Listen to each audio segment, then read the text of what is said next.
Kia ora and welcome to another Physiotherapy Board Te Poari Tiaki Tinana podcast.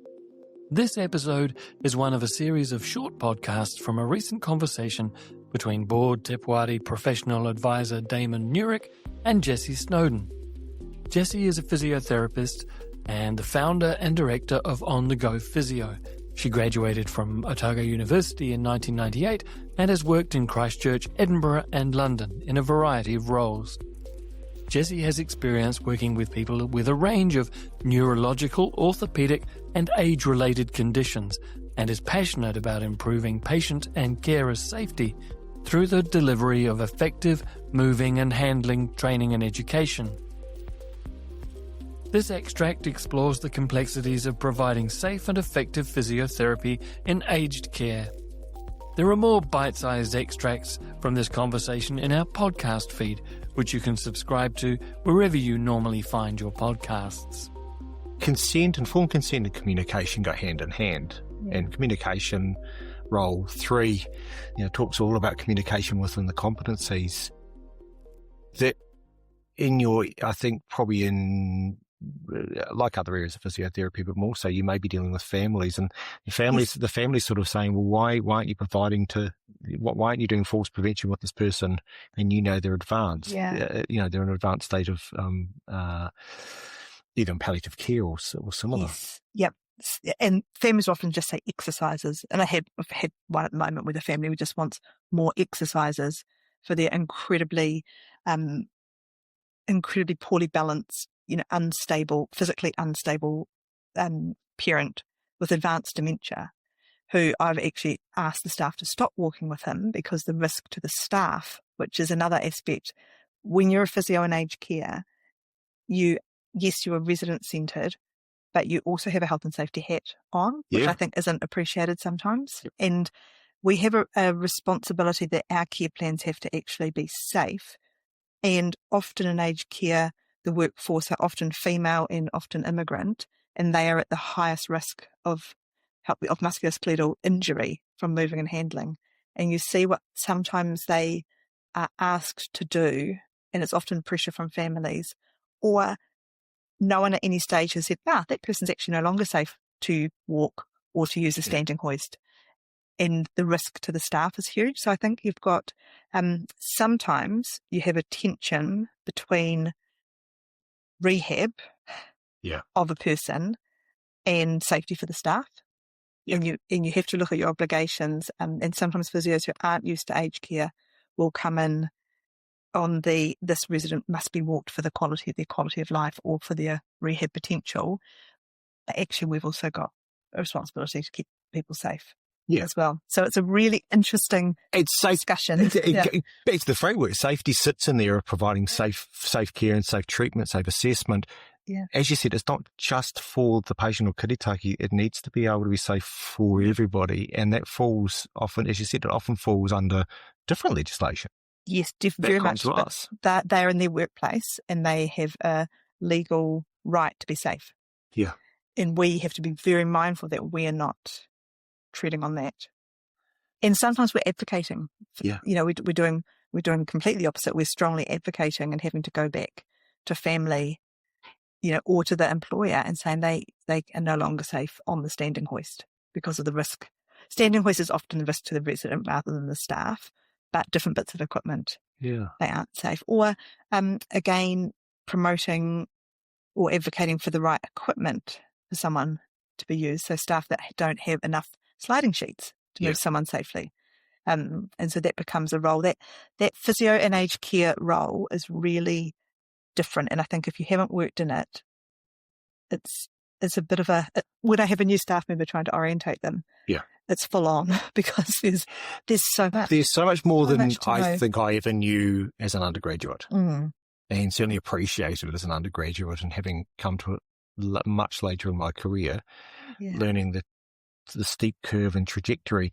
And it was the safety around it because I was so used to having people who were mobile, who could stand up, sit down, squat, do all those types of things themselves, to suddenly come to somewhere where, as you said, I was looking at myself, a kiritaki patient, family members who might be involved, staff who might be involved, and suddenly just getting that brain explosion that you did when you first started off as a physio. Yeah, it is. And I think that's quite important to recognise, because I think sometimes people go into aged care without an appreciation for the skills and experience you need, because you're not just dealing with the conditions. Yeah. And if you just want to focus on the conditions, once someone's come to their aged care, to some extent they're now end of life, that people move into aged care and they're there until they die, usually.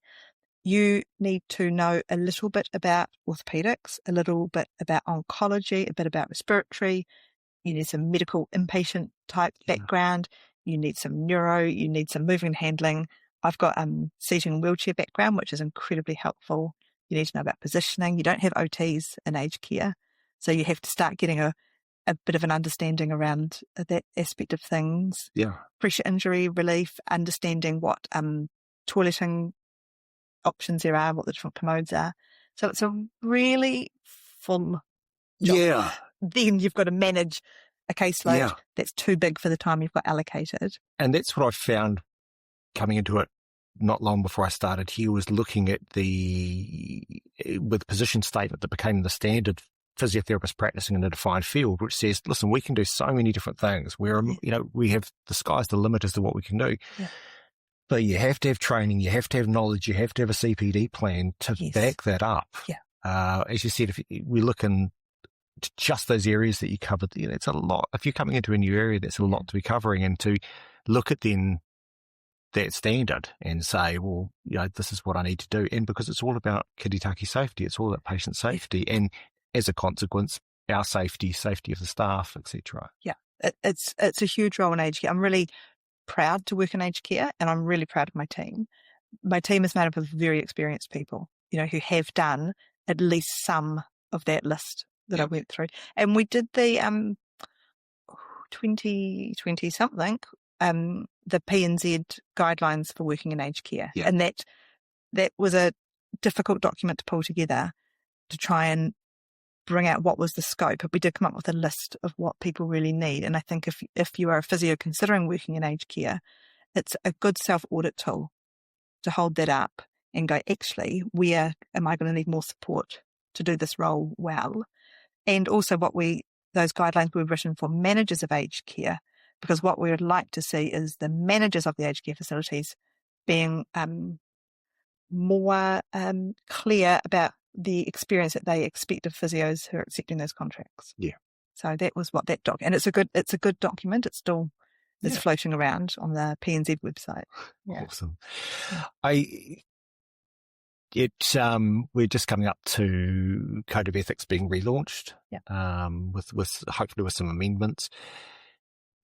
The Code of Ethics, as we said right back at the beginning of today, a lot of people look at it and say, it's all pretty, as we said, common sense. Yeah. No such thing as common sense.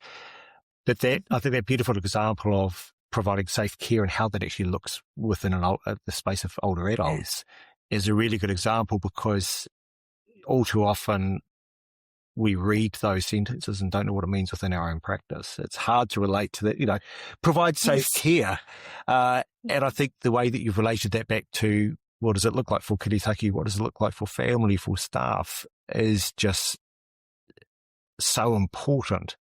But a lovely illustration of exactly what we're talking about in the code. Oh, thank you. I think we went sideways a little bit, but thank you. No, it's good. Hey, listen, thanks for joining us today. Really appreciate your time and your experience. Kia ora. Kia ora. This has been a Physiotherapy Board Te Poari Tiaki Tinana podcast. It was recorded on Wednesday the 11th of February 2026 and featured board professional advisor Damon Newrick in conversation with founder and director of On the Go Physio Jessie Snowdon. There are more bite-sized extracts from that conversation in our podcast feed. To receive these episodes automatically, you can subscribe to us wherever you normally find your podcasts. As always, if you want to share your thoughts about it with us, you can email us at physio@physioboard.org.nz. Kia ora.